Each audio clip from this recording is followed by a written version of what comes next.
sudah mempersiapkan satu outdoor AC. Saya akan memperlihatkan di mana titik yang kita bisa lakukan modifikasi. Sebelumnya mari kita perhatikan. Ini kompresor. Ini adalah pipa discharge. Pipa yang keluar langsung dari outdoor, dari kompresor AC. Nah, perhatikan. Umumnya setelah keluar itu ada oli trap. Diputar. Nah, ini adalah oli trap. Setelah oli trap, biasanya pipa ini langsung terhubung dengan kondenser. Ini biasa langsung terhubung dengan kondenser. Ya, terhubung dengan kondenser. Nah, yang bisa kita lakukan adalah kita bisa lakukan pemotongan di sini.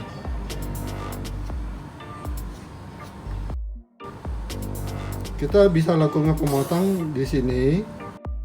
Satu titik ini kita bisa hubungkan dengan heat exchanger HE in. Yang di sini nanti dengan HE out. Jadi ini masuk ke heat exchanger. Ini yang dari heat exchanger akan balik ke kondenser lagi.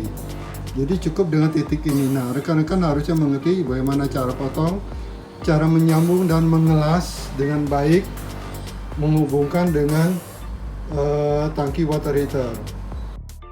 Nanti sebentar saya akan memperlihatkan bagaimana outdoor AC yang telah dilakukan koneksi dengan water heater Vigen. Mari kita lihat unit berikutnya.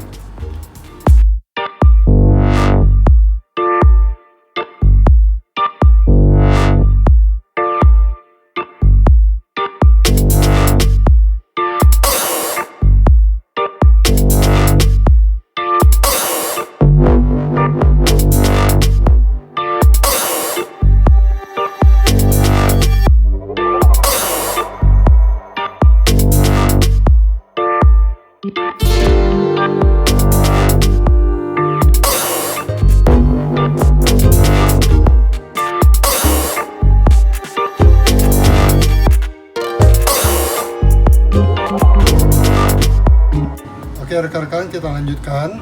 Tadi kita sudah melihat bagaimana titik yang ada di outdoor AC kita lakukan pemotongan.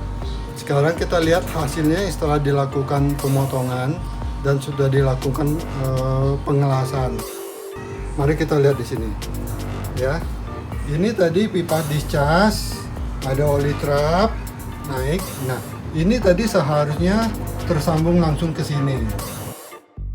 Nah, tadi sudah dilakukan pemotongan titik ini dan titik sini. Nah, titik ini kita sudah lakukan penyambungan dan ini sudah langsung terkoneksi. Ini sudah terhubung langsung dengan heat exchanger HE in. Ini HE in. Jadi ini masuk pertama. Disinilah panas pertama kali dilewatin. Dia masuk di dalam ini sudah ada heat exchanger. Nah, di sini HE out. Nah, out yang ini itu akan balik lagi ke yang arahnya nanti ke dalam kondenser. Yang tadi kita potong, kita sambung, ini akan masuk terkoneksi langsung dengan kondenser.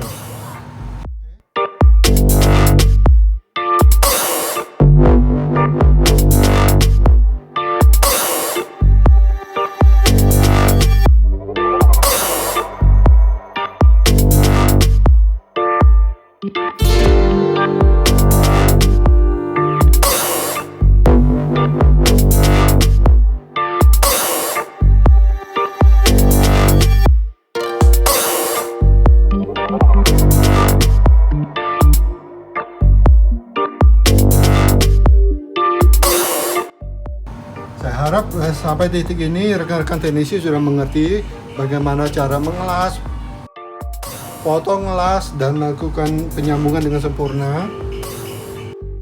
Jangan sampai ada pengelasan yang menyebabkan kebocoran. Nah, setelah kita lakukan pengelasan selesai, jangan lupa nanti koneksi selesai kita lakukan pengecekan kebocoran. Nah, rekan-rekan sudah lebih mengerti bagaimana mengecek kebocoran. Nah, sebelum melakukan isi freon seperti biasa, yang diwajibkan adalah lakukan vakum. Vakum harus, apapun koneksinya, lakukan vakum dengan baik sesuai dengan standar. Rekan-rekan lebih mengerti. Nah, berikutnya sebelum melakukan isi freon, ingat ada satu hal yang harus diperhatikan. Tangki Vigen tidak boleh terisi air, harus dalam kondisi kosong. Harus dalam kondisi kosong, baru dilakukan pengisian freon. Lakukan isian freon sesuai dengan standar. Baca status awal, lihat, perhatikan berapa pressure-nya, berapa ampernya. Nah, setelah itu kita lihat hasil pengukuran di sini dengan manifold atau analyzer, hasilnya sama enggak? Diusahakan sama. Dan dalam proses pengisian itu kita akan selalu perhatikan. Kita pasang termometernya di titik HE in.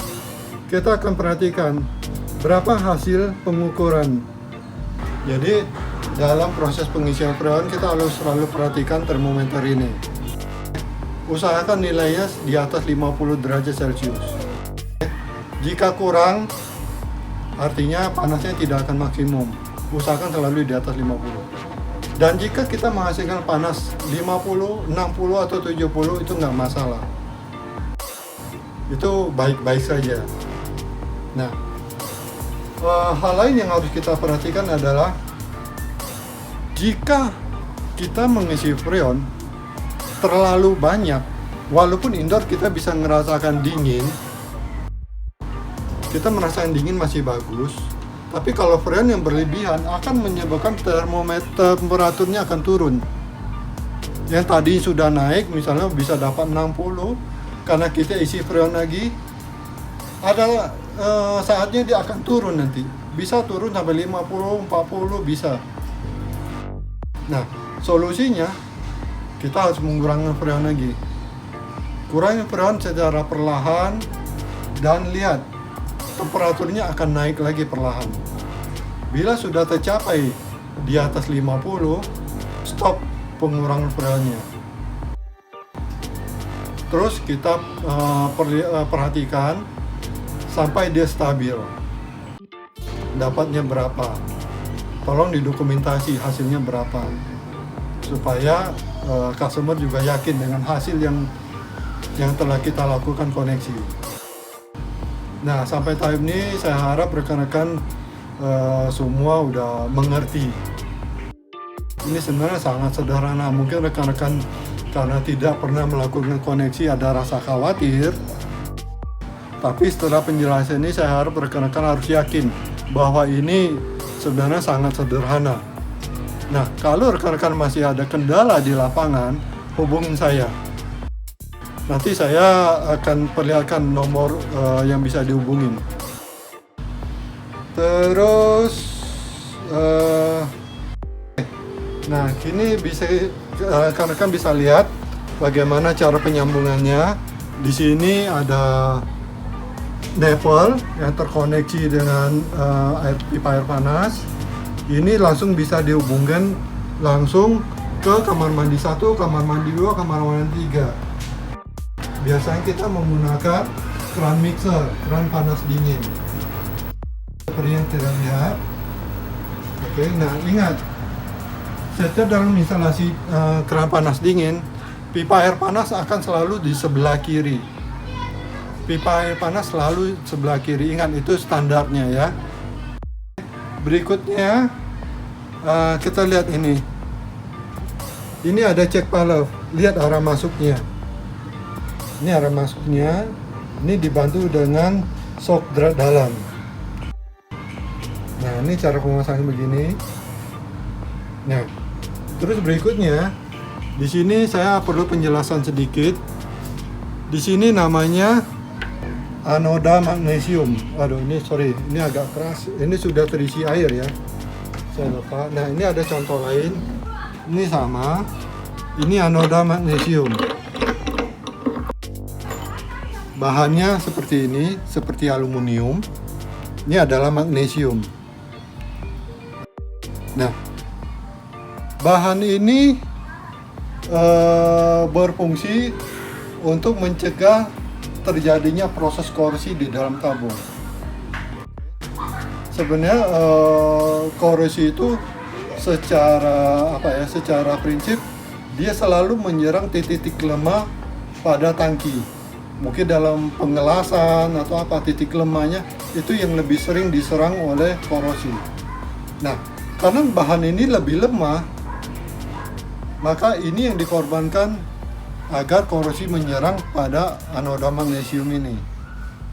Nah, bagaimana kita kedepannya kita perhatikan ini?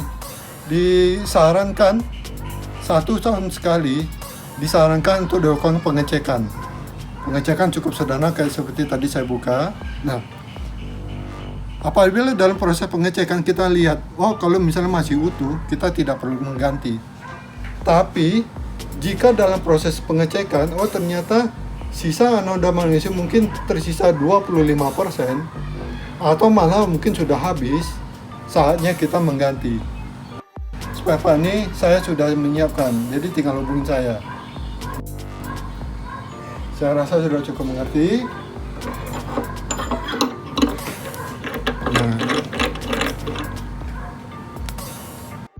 Nah, ada hal yang lain yang saya akan coba menjelaskan kepada rekan-rekan ya. Di sini saya punya ada 3 tipe, 40 liter, S40, kapasitas 70 liter, tapi nada 70S, ada juga satu lagi 70D.